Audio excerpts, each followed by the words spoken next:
Ven, Espíritu Santo, llena los corazones de tus fieles y enciende en ellos el fuego de tu amor.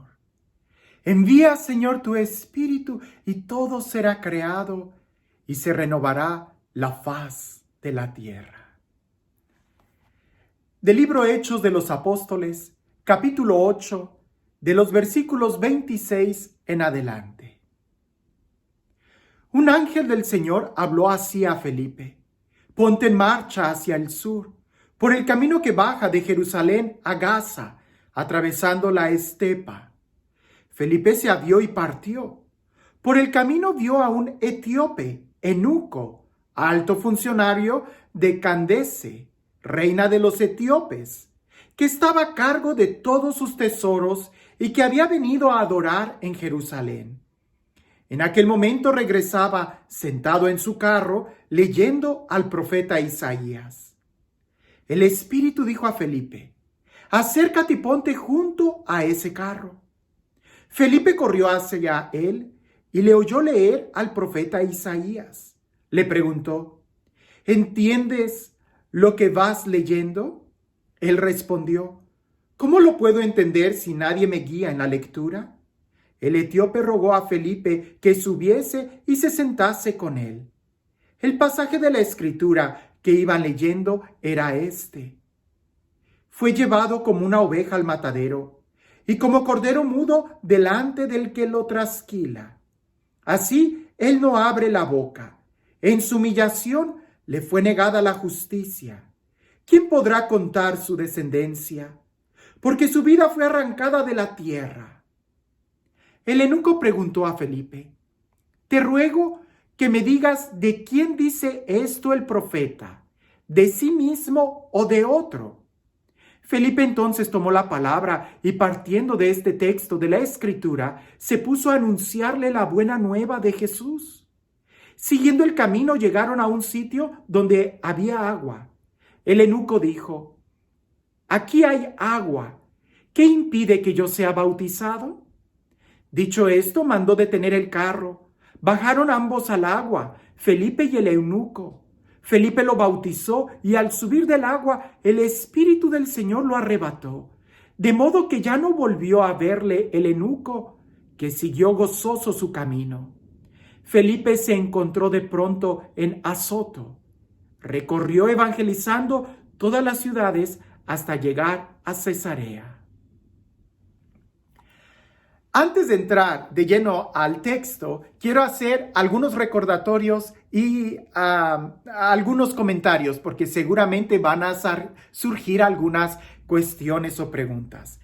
¿Recuerdas que había dicho en el principio, y si no lo he dicho, en este momento lo digo, que había dicho que Hechos de los Apóstoles es originalmente parte del Evangelio de San Lucas? Son dos obras que en realidad son una. Pero inmediatamente los primeros cristianos decidieron separar, haciendo dos volúmenes, de tal manera que los evangelios se pudieran concentrar en un lugar, y ya Hechos de los Apóstoles pasa inmediatamente después de la ubicación de los evangelios para hablar del cristianismo. Incluso originalmente el título de este libro no era Hechos de los Apóstoles, sino crecimiento de la primer comunidad cristiana o algo por el estilo, no lo recuerdo. La vida de la primer comunidad cristiana. Y con mucha razón le cambiaron el nombre porque Hechos de los Apóstoles está más en sintonía con la intención del autor de hablar del desarrollo de la evangelización hasta los confines de la tierra. Bien, también cabe aclarar que a nuestros días nos llegaron dos versiones de este libro. Así como lo estás escuchando, toma aire que voy a explicar. Una versión la llamamos de Alejandrina o el código alejandrino. Esta versión alejandrino o del código alejandrino tiene su raíz más claro en el Códice Saniático y Vaticano. Este código alejandrino o la versión alejandrina del libro de Hechos de los Apóstoles es la que la mayoría de las Biblias conserva por considerarse más antigua. Sin embargo, es un poco más breve que el otro código occidental, que tiene su códice en Beza, en Cambridge. Más o menos la diferencia de tamaño son aproximadamente 800 palabras. No es mucho para el tamaño de un libro. Sin embargo, a pesar de que son muy semejantes, a diferencia de esas palabras o pequeños versículos que uno sí tiene y el otro no tiene, se decidió conservar más el de Alejandrino por la antigüedad. Pero actualmente se está revalorizando mucho el código o la versión occidental porque precisamente esas pequeñas añadiduras o comentarios extra que tiene son detalles muy importantes. No te sorprendas, no es ningún misterio. Si tú tienes la Biblia Jerusalén, que es la que he recomendado en muchas ocasiones, y cuando encuentran textos como este, algunos me escriben y me dicen, padre, mi Biblia tiene un error, ¿por qué sucede esto? ¿Por qué sucedió esto? Yo les digo, por favor, cuando la estés leyendo, también trata de leer los comentarios o el cuerpo académico que viene abajo. Para eso estás comprando esta Biblia, para también tratar de leer lo que hay más atrás. Si nosotros estamos leyendo la Biblia Jerusalén, nos vamos a dar cuenta que del versículo 36 se brinca al versículo 38. ¿Por qué? Bueno, porque el versículo 37 es el que aparece en la versión occidental y que no tiene la versión alejandrino. Pero no te apures, si tú tienes la Biblia Jerusalén y te vas a los pies, aquí vas a encontrar el versículo que falta. De tal manera que todas estas diferencias, la Biblia Jerusalén aquí lo pone. Entonces, nuevamente, si no la tienes, es una muy buena oportunidad para conseguirla. Y estas diferencias o diferentes versiones las vamos a encontrar a lo largo de todo el Nuevo Testamento. Y si hablamos del Antiguo Testamento, todavía hay más variantes, pero no es la idea hacer esta lectura demasiado exhaustiva. Lo que queremos es más bien meditar y escuchar la palabra de Dios. Ahora bien, otra palabra que a veces surge o pregunta es, ¿qué es eunuco? Afortunadamente el día de hoy ya no hay eunucos, eso creo, a lo mejor en alguna región o en algún país. Eunuco era un varón, un hombre, que podía ser eunuco por 3 razones. Una era por defecto de nacimiento o por accidente. La segunda era más o menos por servicio que se prestaba a algún rey.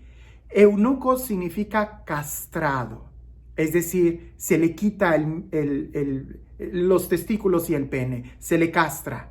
Entonces, era porque nacía con defecto, porque tenía un accidente, o era porque los reyes querían tener a varones que cuidaran a sus hijas. Entonces los castraban y eran eunucos que desde muy pequeños, desde niños, adolescentes, eran tomados de los esclavos, los castraban y los educaban para cuidar a las princesas.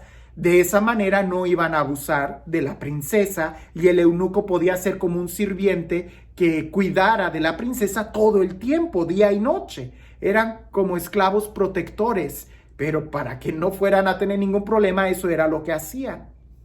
Y la tercera definición que hay que tenerla en cuenta era la que imperaba más en el Imperio Romano en la época de Hechos de los Apóstoles, que se usaba esa palabra de una manera mal empleada a los varones afeminados u homosexuales. Se les decía también eunucos.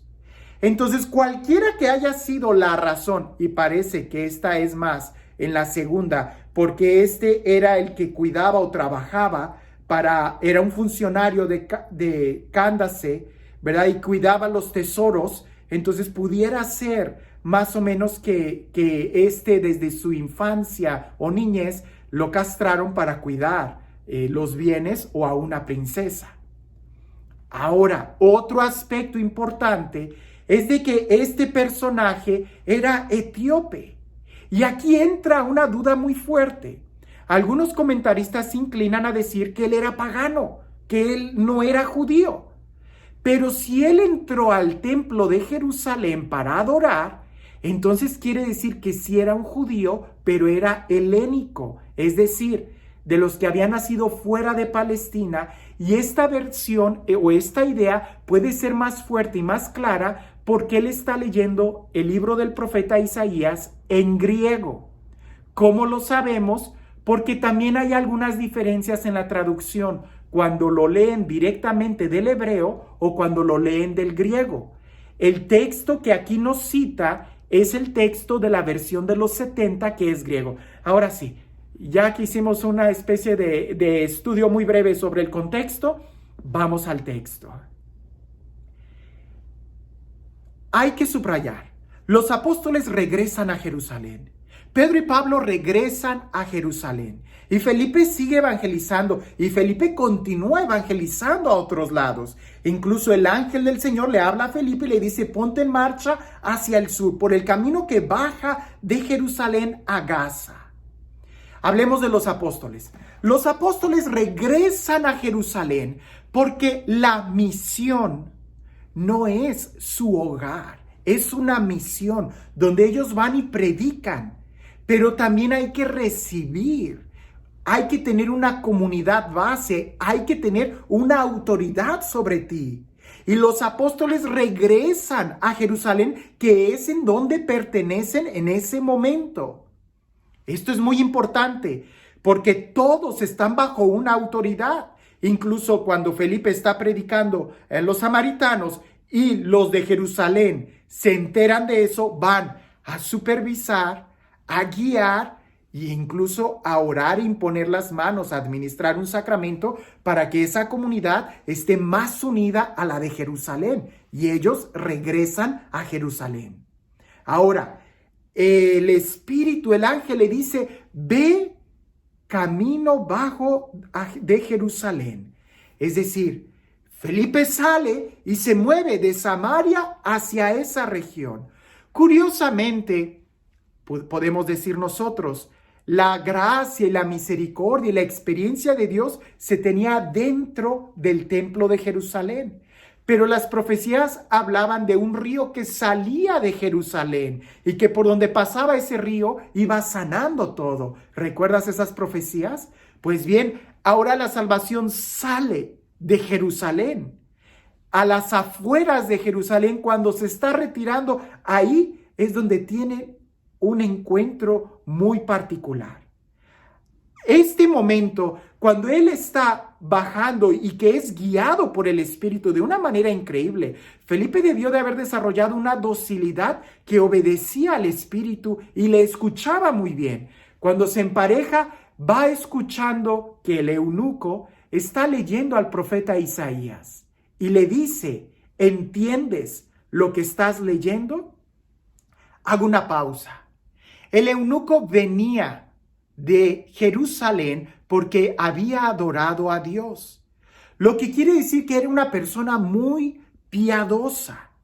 Pero curiosamente, el encuentro, el hambre que tiene por Dios, su devoción no termina en una peregrinación, sino que continúa. ¿Cuántas veces nosotros no nos preparamos solamente para un retiro, para un evento, para una fecha, y pasada esa fecha ya no oramos, ya no nos preparamos igual? Y ese no es el caso de este eunuco. El eunuco se había preparado para entrar al templo de Jerusalén, pero cuando sale de Jerusalén sigue leyendo la Sagrada Escritura. El texto que está leyendo es el del libro del profeta Isaías, y esto también es muy interesante por varias razones. Una, sabemos que es eunuco, y eso nos remonta a una conciencia que él tenía muy clara de él mismo. En muchos aspectos era rechazado por muchas situaciones. En la cultura hebrea, los judíos, alguien que no tenía hijos era considerado como un castigo de Dios. Era considerado como que una persona mala, incompleta. Por eso la pena de Zacarías, la pena que tiene Abraham y todo lo que podemos nosotros ver. Pues imagínate cómo estaría este eunuco que era claro que no iba a tener hijos. Sin embargo, el libro del profeta Isaías, Dios promete que dice que bendice a los eunucos que le son fieles a su palabra y a su alianza. Y Dios dice que no diga el eunuco, estoy seco, porque dice él, le daré algo mejor que hijos e hijas en mi templo, le daré un nombre eterno. Es lo que dice el profeta Isaías. Y seguramente ese texto, el libro del profeta Isaías, era uno de los favoritos de este eunuco porque le hablaba de una promesa. Es Dios quien le está diciendo, si tú eres fiel a mi palabra y a mi alianza, no digas que eres un árbol seco, porque yo te daré algo mejor que hijos e hijas. Pues bien, posiblemente hay algo de eso en el por qué lee con mucho interés el profeta Isaías, pero había textos que no entendía y es uno de esos textos que él está leyendo en ese momento. Cuando Felipe se acerca y le dice, ¿entiendes lo que estás leyendo? Y él dice, ¿cómo lo voy a entender si no hay nadie que me lo explique? Cuidado, necesitamos que alguien nos explique la Sagrada Escritura. Es muy peligroso nosotros estar tratando de sacar interpretaciones. Es cierto que habrá textos que te gusten, que te hablen directamente a tu corazón, pero otra cosa muy diferente es sacar una interpretación. Por eso Felipe le dice, ¿entiendes lo que estás leyendo? Y él dice, pues no, si no hay quien me lo explique. Y el eunuco invita a Felipe que se suba a su carro y que le explique. Un gesto de mucha humildad, porque Felipe en ese momento pues era una persona pobre, un misionero, y el eunuco era un funcionario, alguien que cuidaba dinero, tesoros, alguien que gozaba de mucho prestigio, que hasta podía viajar y que tenía un carruaje.